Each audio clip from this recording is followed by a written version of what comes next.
नमस्कार, मी पंजाब डक. राज्यात मात्र 11 जुलैपासून 11, 12, 13 त्या दरम्यान राज्यात सूर्यदर्शन होणार आहे. ठिकठिकाणी सूर्यदर्शन होणार आहे म्हणून हे लक्षात द्यायचं.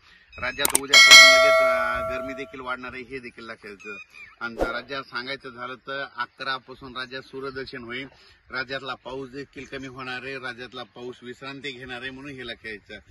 म्हणजे सांगायचं झालं तर सर्वदूर सध्या तरी पाऊस नाही, फक्त राज्यामध्ये मात्र पूर्व विदर्भातच पाऊस आहे आणि पूर्व विदर्भात ठिकठिकाणी पाऊस झाला म्हणून हे सगळ्यांनी लक्षात द्यायचं.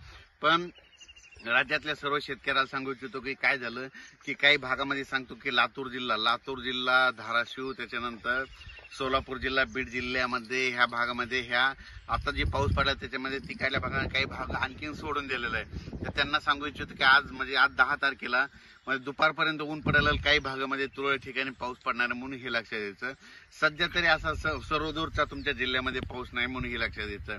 सध्या फक्त तुम्हाला सांगतो पूर्व विदर्भातच पाऊस मात्र कायम आहे. आणखीन 2-3 दिवस तिकडं 11, 12, 13 पर्यंत पूर्व विदर्भामध्ये नागपूर, वर्धा, भंडारा, गोंदिया, इकडं अमरावती, अकोला या भागामध्ये तिकडं ते पाऊस राहणार आहे. आणि त्याच्यानंतर तिकडं नंतर 14 तारखेच्या नंतर तिकडे देखील सूर्यदर्शन होणार आहे म्हणून लक्षात येतं.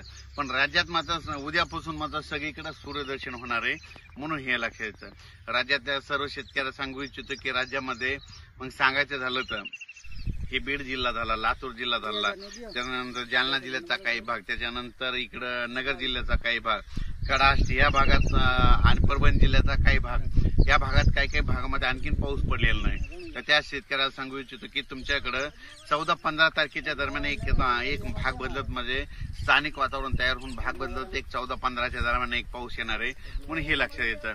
पण राज्यात सर्वदूर नाही पडणार, हे फक्त 5-7 जिल्ह्यामध्ये समजा मराठवाड्यामध्ये ते पाऊस म्हणजे 14, 15, 16चा पाऊस एक असणार आहे म्हणून हे लक्षात येतं.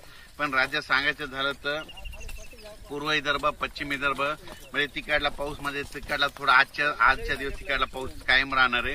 उद्यापासून पश्चिम विदर्भात देखील 6 जिल्ह्यामध्ये सूर्यदर्शन होणार आहे. बुलढाणा जिल्ह्यामध्ये सूर्यदर्शन होईल.